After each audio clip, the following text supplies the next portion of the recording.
Bonjour à tous. Bonjour à tous. Alors, donc je vais me présenter rapidement. Enfin, je vais d'abord laisser te présenter. Alors, donc, rebonjour. Donc, Cédric Tavernier, moi je travaille au sein de la direction formation, recrutement et gestion des carrières des forces commerciales chez Swiss Life. Alors, au sein de cette direction, je suis responsable de certaines populations et certains parcours de formation. J'ai la chance d'avoir plusieurs casquettes puisque je suis concepteur de formation avec une casquette digitale. Je suis également formateur en salle et pilote de parcours. Voilà. Donc, Elisabeth Derriac, donc moi je suis directrice commerciale et du développement de la société FutureSkill sur l'activité Cifadis Experience, donc qui est une plateforme LMS. Alors Cédric, avant d'expliquer un petit peu ce que l'on fait chez Cifadis et de rentrer dans le vif du sujet dans ce retour d'expérience, ça fait longtemps qu'on se connaît, dis-moi. Ah oui, ça fait très longtemps puisque Swiss Life travaille avec Cifadis depuis maintenant 14 ans, depuis 2005. Donc on fait partie des premiers clients. On a un client historique de FutureSkill maintenant, et de la plateforme Cifadis. Et pour ma part, moi, ça fait maintenant bientôt 10 ans que je travaille avec FutureSkill puisque ça fait 10 ans que je travaille chez Swiss Life. Voilà. Ouais. Donc un client fidèle. Je pense que ce qui fait la force de notre partenariat de longue date, c'est que, bon, on ne va pas tout révéler, mais il y a le club. On a un club annuel auquel tu participes tous les ans. Hein, exactement. Qui a un échange. Et pourquoi je parle du club? Parce que c'est un moment, effectivement, on a le temps de... C'est un club qui se passe sur 2 jours, on a le temps d'échanger, et donc ça alimente chaque année ces points de rencontre avec l'ensemble des équipes chez nous. Donc ça contribue aussi, le côté humain contribue bien sûr à bien travailler ensemble. Quand on se connaît bien, on travaille mieux. C'est plus facile même d'échanger au téléphone, puisqu'on n'est pas sur le même site géographique. Et puis, je pense qu'on a compris ensemble aussi qu'il n'y avait pas de vérité sur vos attentes, ni de vérité, nous, sur notre manière de déployer la solution. Vous avez toujours su nous faire part de vos attentes par rapport à vos besoins terrain. Qu'est-ce qui pouvait manquer parfois dans cette plateforme pour pouvoir l'utiliser. Et donc, nous, on a toujours fait les efforts, effectivement, pour améliorer des choses, pour apporter des innovations. Et d'un autre côté, nous aussi, puisqu'on a une roadmap, on fait aussi des innovations. Des fois, Cédric, on a amené des innovations dans la plateforme et Cédric nous a dit, tiens, oui, c'est vrai que je n'avais pas pensé maintenant avec cette innovation. Les conversations, notamment, récemment, je vais pouvoir imaginer une nouvelle manière de dispenser de la pédagogie. Et donc, je pense que c'est ça qui a bien fonctionné entre nous. Alors, en 2 mots, pour vous expliquer globalement ce qu'on fait donc chez Cifadis, on a une plateforme qui s'appelle Cifadis Experience. Pourquoi Experience? Elle est vraiment conçue pour être basée sur l'expérience utilisateur. Ce qu'on cherche à faire surtout, c'est donc à offrir aux entreprises un dispositif structurant pour leur permettre vraiment d'assumer pleinement leur transformation digitale de la formation. Donc dans cette plateforme, en fait, vous allez avoir tout ce qu'il faut pour organiser, structurer la plateforme, fixer vos KPI, piloter. Voilà, donc ça c'est ça. Et elle va permettre aux apprenants, aux managers, aux personnes qui l'utilisent, de pouvoir accéder très facilement, très rapidement à des contenus de formation et donc de vivre pleinement de leur expérience utilisateur et surtout de pouvoir créer l'engagement pour les apprenants. L'idée, c'est effectivement, nous on croit beaucoup au fait que quand on vient régulièrement, en fait, au réflexe de se former, et créer des réflexes de formation, c'est aussi permettre aux collaborateurs d'avoir à disposition des parcours qui peuvent être très courts, des choses qui sont plus longues, mais qui vont leur donner envie de venir tous les jours dans la plateforme pour voir un petit peu les nouveautés, ce qu'ils peuvent trouver comme enseignement, qui vont leur permettre d'assumer leurs compétences. Donc, pourquoi, la question c'est pourquoi, pourquoi Swiss Life a basculé dans cette... Sur Cifadis Experience. Alors, Swiss Life, historiquement, en fait, a connu plusieurs versions de la plateforme Cifadis. Alors là, l'année dernière, il y a une nouvelle version de la plateforme qui est sortie, qui est la version 6, qui s'appelle donc Cifadis Experience. Et on avait, nous, plusieurs besoins chez Swiss Life qui correspondaient à ces nouveautés de la plateforme. Alors les besoins, vous les voyez, ils sont juste derrière moi. On avait des besoins en matière de responsive design, on avait des besoins en matière d'évaluation notamment sur des évaluations qui ne se passent pas dans la plateforme. Le seul mode d'évaluation question-réponse n'est pas le seul vrai mode d'évaluation. Sur la thématique assurance, nous, on a beaucoup d'évaluations qu'on fait en sketching ou en jury, et on avait besoin de pouvoir reporter aussi ces modes d'évaluation au sein d'un système digitalisé. On a observé aussi un besoin fort, mais que vous observez tous, de mobilité de nos apprenants, et surtout sur des populations commerciales, donc une forte problématique de responsive design des écrans. Et puis également la partie collaborative. Alors sur la partie collaborative, on voit bien aujourd'hui que le modèle 70-20-10 que vous devez connaître nous montre que 70% de ce qui est appris l'est sur le tas, si vous me permettez l'expression, ou par soi-même. C'est-à-dire qu'aujourd'hui, un apprenant va aller chercher, quand il a besoin de quelque chose, il va d'abord aller le chercher par lui-même. Donc il va aller sur Internet, il va taper quelque chose sur Google, tout simplement. S'il ne trouve pas, il va aller voir un collègue. Ça, c'est les 20% qui restent. Les 20% d'après, il va aller voir son collègue, il va dire est-ce que tu sais comment on fait ça? Et puis si le collègue ne sait pas, là peut-être qu'il y a 10% qui vont lui permettre, et ça c'est la formation corporate qu'il aura sur son lieu de travail, qui lui apporteront une réponse. Et la problématique, c'est comment est-ce qu'on peut, nous, se positionner dans ces 10% et essayer de phagocyter un peu les 20% et les 70% restants. Et puis en matière de pilotage, aujourd'hui, les managers et les responsables formation ont de plus en plus besoin d'avoir des données avec un accès rapide. De la donnée tout de suite, qui a fait quoi, surtout sur des formations réglementaires. Nous, on est beaucoup soumis à de la réglementation, donc c'est quelque chose qui est c'est un besoin qui est très fort. Alors, en réponse à ce que je viens de dire, la plateforme nous a apporté des solutions sur la partie de l'expérience d'apprentissage. On a une ergonomie de plateforme aujourd'hui qui nous permet une immédiateté de l'accès au contenu qui est beaucoup plus spontané. On a beaucoup travaillé aussi sur l'individualisation des parcours. C'est quelque chose qui, est, réglementairement parlant aussi, est très dans l'air du temps. La personnalisation et l'individualisation des parcours. On ne peut pas aujourd'hui systématiquement proposer le même parcours de formation à deux personnes qui n'ont pas le même vécu professionnel ou qui n'ont peut-être pas forcément les mêmes attentes aussi sur une formation. Donc on a aussi utilisé l'outil LMS pour pouvoir répondre à cet enjeu-là. La partie formateur et la partie manager, ça c'était très important.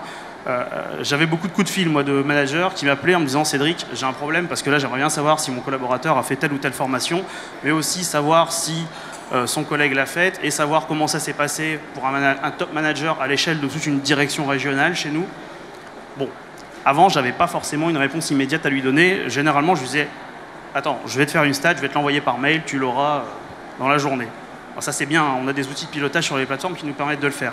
Mais est-ce que c'est pas mieux si lui peut aller chercher cette donnée en direct sur la plateforme de manière facile et de manière user-friendly? Et aujourd'hui, c'est vrai que la plateforme nous a apporté cette possibilité, cette souplesse de conception de mise en page, où j'ai pu concevoir des modèles d'écran qui permettent à n'importe quel manager ou à n'importe quel formateur d'aller voir où en sont l'état des formations, même pour des sujets un peu plus touchy, un peu plus réglementaire, où on a des problématiques de refresh, comme on dit, c'est-à-dire des formations qu'il faut refaire l'année suivante. Et alors, les commerciaux, c'est un peu des gamers quand même dans l'âme. Hein. C'est des gens qui aiment bien le challenge, qui aiment bien... Alors oui, les commerciaux, ils ont besoin, ils ont une culture de la gagne, hein, ils ont besoin d'être challengés, ils ont besoin de gagner, ils ont besoin d'arriver, ils ont besoin de top 3, ils ont besoin d'arriver premier. Et là-dessus, on avait un besoin aussi de gamification de nos formations. Moi, par exemple, comme j'anime des formations en salle, j'ai vu tout de suite une différence. J'ai juste utilisé une balle en mousse en salle de formation. Avec balle en mousse et sans balle en mousse, déjà, c'est pas pareil. ne serait-ce que ça. Bon, après, c'est des méthodes de formation que tout le monde connaît, hein, mais c'est vrai qu'apporter ne serait-ce qu'un peu de gamification en salle et sortir du modèle vraiment descendant sur des sujets assurances qui sont pas forcément non plus... Ça peut être parfois lourd. Oui, il y a un besoin fort. Ça leur met un peu de baume au cœur à côté des sujets réglementaires qui sont parfois on sait tous assez lourds dans ces domaines. Et rendre ludique la fiscalité de l'assurance vie, je vous assure que c'est un vrai challenge aussi. Oui. Ok. Et donc, voilà, au niveau des des nouveaux usages, des innovations comme ça, qu'est-ce que toi tu as envie de mettre dans cette plateforme? En fait, moi j'ai une petite anecdote, c'est que là de plus en plus régulièrement, en salle de formation, à chaque fois qu'il se passe quelque chose, alors quand je dis en salle de formation, c'est aussi et parfois surtout ce qui se passe en dehors de la salle de formation. On a des formations longues, ils sont ensemble pendant 6 semaines, pendant 18 semaines, donc il y a des échanges qui doivent se faire au travers du groupe, et vous savez, si vous ne donnez pas un outil à un apprenant, il va le chercher. On s'est posé la question en préparant l'atelier, Elisabeth me disait, mais est-ce que les apprenants avaient des attentes? Et non, les apprenants n'ont pas d'attente par rapport à une plateforme de formation. S'ils ne trouvent pas quelque chose dans la plateforme, ils vont aller le chercher ailleurs, tout simplement. Donc il faut que c'est nous qui avons des attentes, c'est nous qui devons répondre. Et comme je le disais tout à l'heure, phagocyter les 20 et les 70%, alors qu'aujourd'hui on est dans nos 10%. Et donc la petite anecdote, c'est que systématiquement, les groupes de stagiaires créent des groupes WhatsApp. Ils vont tous créer un groupe WhatsApp où ils se donnent rendez-vous, c'est rendez-vous dans le hall de l'hôtel à 19h30 pour aller au restaurant ce soir. Il y en a un qui a pris en photo tous les paperboards de toute la journée et qui va les mettre sur le groupe WhatsApp. Ils vont discuter entre eux. Il y en a un qui n'a pas compris un truc la veille de l'examen, il va poser la question sur le groupe WhatsApp. Et le groupe WhatsApp continue à vivre au-delà de la formation. C'est-à-dire qu'une fois que la formation c'est fini, il y a un esprit promo, une dynamique de groupe qui s'est installée et qui va perdurer dans le temps. Alors la question, c'est comment est-ce qu'aujourd'hui un outil plus corporate pourra répondre à ses besoins et à ses usages. Donc on avait clairement ce besoin-là, un besoin de responsive design, de mobilité, de gamification, de dynamique de groupe. Et on avait besoin de mettre en place quelque chose dans cet esprit-là. Et sur les sujets mobiles aussi, bien sûr, le fait de pouvoir les... Et le fait de pouvoir, parce que quand ils le font, et forcément, quand ils prennent des notes, ou quand on leur demande... Aujourd'hui, quand vous demandez à un stagiaire de prendre des notes, il sort son portable et il prend le paperboard en photo, ou alors le PowerPoint. Donc, il n'y a pas de mystère. Donc, ça se fait de moins en moins via un PC ou via un stylo et une feuille de papier. Ouais. Ok. Et alors, ce qui est rigolo, c'est au tout départ des plateformes LMS, donc du coup, quand vous avez commencé au départ, c'est vrai qu'il y avait souvent deux grands sujets. Soit on choisissait des plateformes pour individualiser vraiment des parcours de formation, et d'un autre côté, on choisissait des plateformes pour les diffuser en masse. Et en fait, aujourd'hui, on se rend compte qu'on veut un peu le meilleur des deux mondes, c'est-à-dire qu'on veut développer, diffuser massivement de la formation, mais tout en l'individualisant finalement. Exactement. On veut en faire un peu moins finalement. C'est-à-dire que oui, on est dans cette problématique où il faut former de plus en plus de monde d'un point de vue digital. Et en même temps d'avoir quelque chose d'ultra personnalisé. Parce que c'est pas parce qu'on va déployer quelque chose sur 2000 personnes que les 2000 personnes vont vouloir la même chose. On rentre en fait dans l'ère on n'est plus dans l'ère du digital, on est dans l'ère du figital, où le digital communique avec l'humain. Et là aussi on avait un besoin clair au niveau de l'individualisation de nos parcours. Et c'est pour ça qu'on a énormément renforcé la partie évaluation digitalisée. On a utilisé des moyens qui nous étaient offerts par la plateforme pour pouvoir individualiser les parcours avec ces fonctionnalités-là.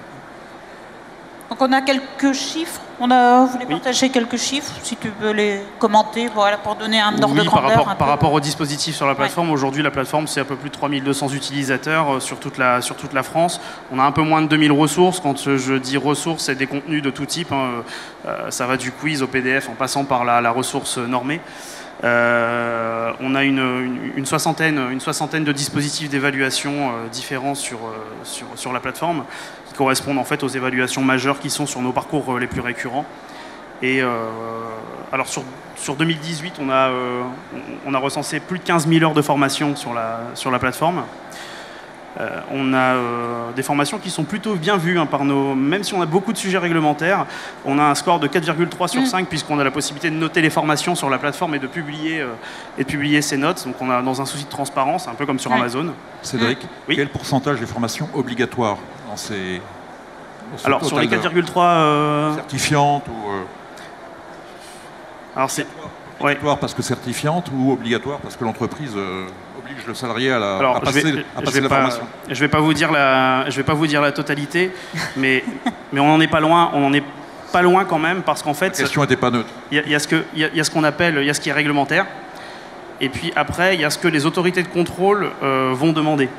Que quand vous avez l'autorité de contrôle prudentielle qui vous interroge sur votre capacité à vous adresser à un client ou à vendre un produit d'assurance, il va exiger de vous que vous ayez été formé à la fois sur l'environnement de ce produit, mais aussi sur ce produit, sur le mode de souscription à ce produit, et sur toute cette notion en assurance et en banque qu'on connaît, qui est celle du devoir de conseil. C'est extrêmement important pour la protection du client. Et en ça, même les formations qui ne sont pas réglementaires et obligatoires, quelque part, répondent à cette obligation de devoir être formé. Donc on va dire que si ce n'est pas du réglementaire ou de l'obligatoire, c'est quelque chose qui est chaudement encouragé. Ok, je pense qu'on va passer aux questions peut-être, je crois, vous disiez. Peut-être commenter le bilan, c'est intéressant. Oui. C'est intéressant le bilan, si tu peux commenter.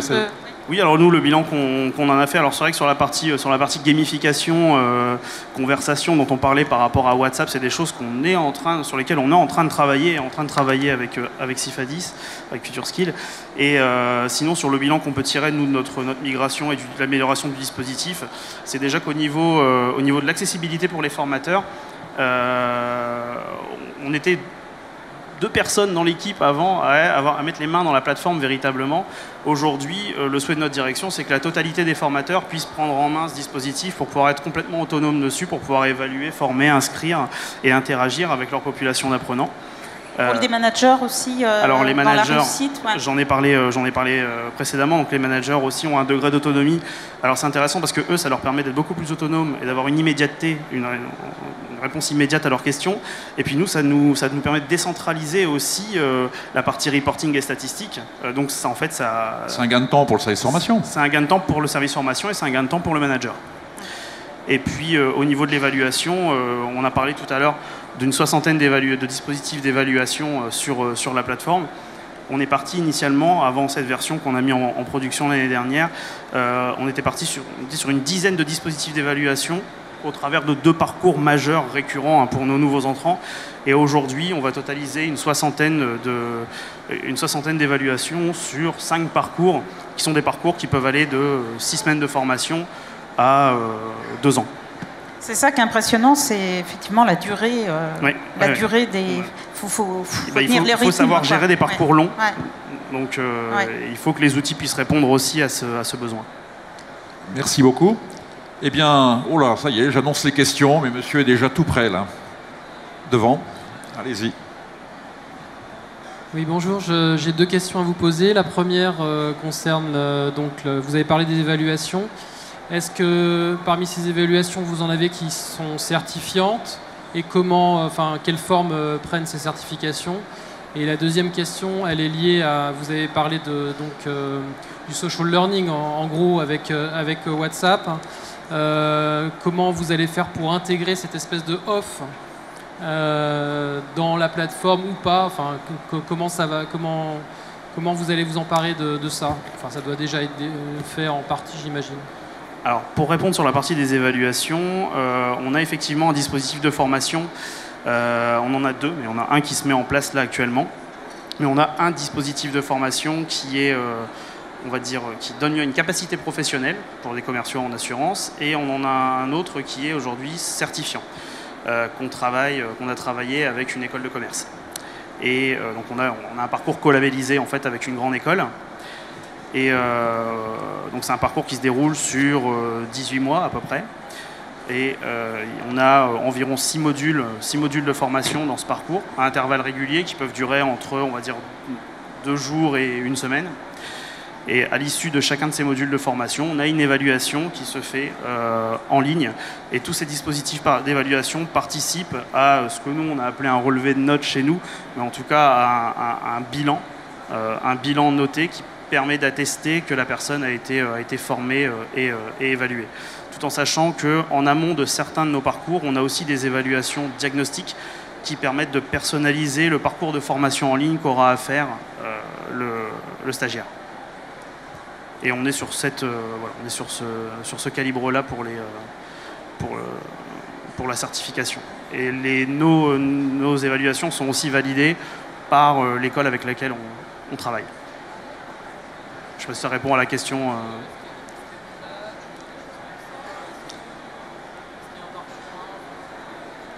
Alors, on a une...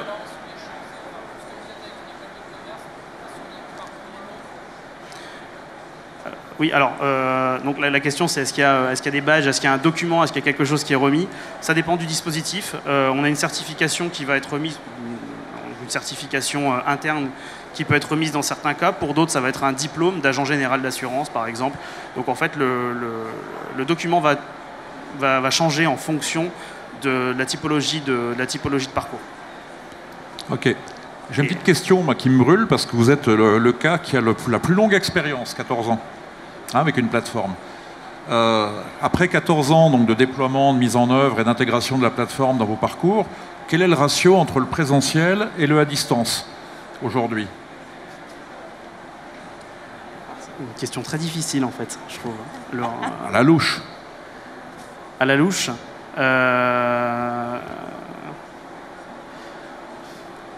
j'aurais presque envie de vous dire... moite-moite. Moitié-moitié. Hein, en fait, pourquoi? Parce que systématiquement, on essaye d'accompagner. Alors, quand je dis systématiquement, ça ne peut pas non plus être une réponse simple. Moi, j'ai pour habitude de dire que le modèle du blended learning, où on se contente de dire bah, si on met un contenu de formation en salle, on en met un en ligne. Bon, où est la plus-value? Je pense qu'une méthode pédagogique doit apporter une vraie réponse à un besoin de formation. Donc, on essaye il y a la formation avec un grand F, et derrière, il y a des modalités d'apprentissage qui peuvent être en ligne, en salle, en situation. On a énormément en évaluation. Et tout ça, mais on a à cœur en tout cas de mixer systématiquement nos dispositifs de formation. C'est pour ça que je vous réponds moitié-moitié, parce que on essaie de retrouver quand même une intention, un peu en tout cas. Il y a une intention systématiquement de coller à tous les Alors la question suivante, c'est presque elle suit la première. Et si aujourd'hui on enlevait la plateforme, il se passerait quoi? Alors aujourd'hui, si on enlevait la plateforme, alors déjà, nous, on aura un gros problème d'un point de vue réglementaire. Voilà. Très clairement, c'est-à-dire qu'aujourd'hui, aujourd'hui, on doit être en mesure de prouver qu'on a formé. Mais c'est une première réponse qui me vient à l'esprit parce que c'est un peu une réponse panique. Mais en réalité, il faut surtout se soucier des apprenants.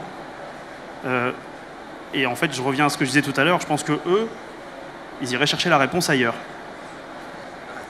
Ils iraient la chercher sur YouTube, ils iraient la chercher ailleurs, la réponse. Donc eux vont aller butiner, vont aller chercher la réponse ailleurs. Donc c'est à nous d'être là. Une question dans la salle? On a encore le temps pour 2 questions. Monsieur, il y en a une ici. Oui, non, simplement, vous n'avez pas répondu à la question du monsieur sur WhatsApp.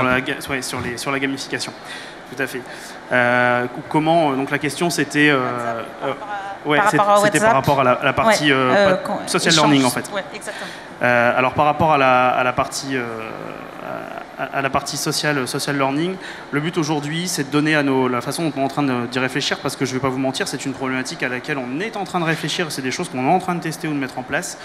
Et l'idée c'est de donner en fait la main, de déléguer tout ça au formateur pour que le formateur puisse justement garder ce lien avec le groupe. Alors il y a ça. Et il y a également donner la possibilité aux apprenants entre eux de pouvoir communiquer. Alors, de loin, ne serait-ce que le fait de... J'ai parlé de la notation des formations, le fait de noter les formations, rien que ça, c'est un moyen de communiquer entre les apprenants. C'est-à-dire que quand vous allez sur Amazon, vous avez lu un livre, il vous plaît, vous le notez, vous lui mettez 4 étoiles sur 5 et vous mettez un petit commentaire. Les stagiaires font la même chose. Donc en fait, ils sont dans une dynamique déjà de propagation du succès d'une formation. Donc ça peut commencer par ça à petite dose. Après, sur la partie plus véritablement sociale, ça peut être la mise en place de wikis, de forums. Ça, c'est des outils qu'on connaît déjà.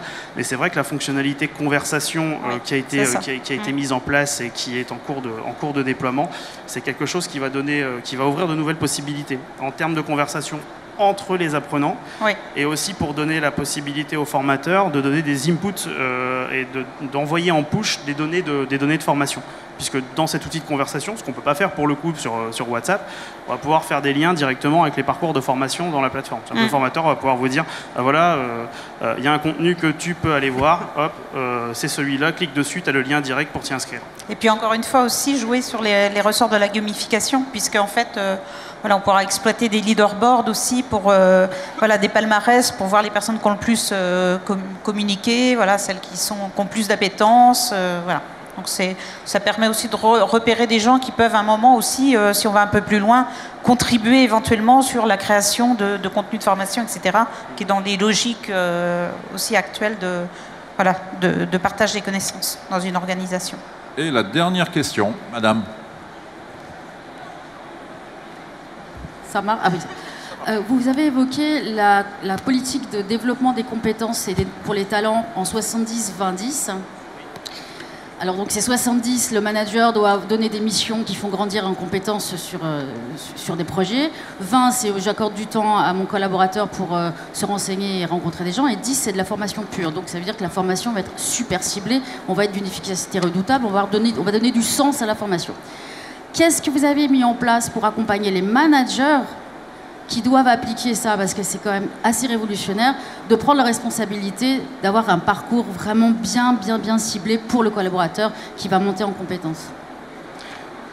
Alors aujourd'hui, nous, on a déjà qu'on est sur une population commerciale, on a des managers qui ont un rôle de formation. Presque envie de vous dire que c'est un rôle contractuel. Hein. Il est obligé, c'est dans le contrat, c'est comme ça, il est obligé déjà d'accompagner son équipe sur la formation. Donc il y a une culture chez nous, il y a une culture de la formation managériale qui se met en place. Alors je pourrais vous citer quelques exemples, comme par exemple, nous on a une logique d'atelier bimensuel, c'est-à-dire que systématiquement, le manager commercial, tous les 15 jours, rencontre la totalité de son équipe sur des sujets de formation. Pour garder une cohérence par rapport à nos contraintes réglementaires et par rapport à nos contraintes business, on a mis en place des programmes qui sont des programmes nationaux. Donc on accompagne le management à prendre en main ces programmes et à pouvoir justement les déployer. Ça peut se faire aussi par l'intermédiaire d'ateliers, c'est-à-dire qu'on a des managers qui ne sont pas des managers d'équipe, mais des managers plus transverses, des animateurs sur certaines thématiques bien particulières, qui vont prendre en charge aussi des ateliers très régulièrement. Alors, pas pour les autres. Alors, ça peut être pour les autres managers. Ça peut être du top management qui va le faire à destination de managers, et ça peut être aussi des managers qui vont le faire directement auprès des forces de vente. Donc, on a un système de déploiement aussi et de culture de la formation en cascade qui est de toute façon nécessaire dans un sujet où on a une actualité juridique, fiscale et sociale qui est très très mouvante.